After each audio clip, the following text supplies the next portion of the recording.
Hello guys, welcome to the How to Chat. In this video, we're going to see how to fix the too many simultaneous requests issue in ChatGPT. To understand this, we first need to know that this problem usually happens for several reasons. One of the most common causes is when we have our ChatGPT account open on multiple devices, whether it's a laptop, a mobile phone, a tablet, or others. If we use ChatGPT on this device simultaneously, this error will appear.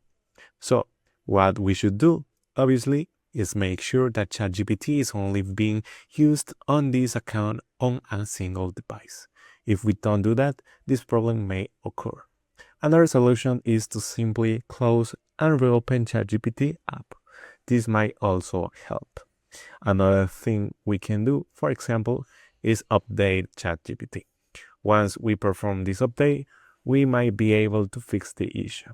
And if we still experience some inconsistency, what we should do is go to our device settings and clear the cache. To do this, go to the application section, find ChatGPT, and go to the storage section and clear the cache. Once we have done all of this, we can check if ChatGPT is working properly and if the problem is gone. If we still encounter the too many simultaneous requests error, it might be an issue directly with the ChatGPT server. In that case, we can try accessing ChatGPT through a web browser, such as Samsung Internet or Google Chrome. If the problem still persists, then it's definitely a server issue.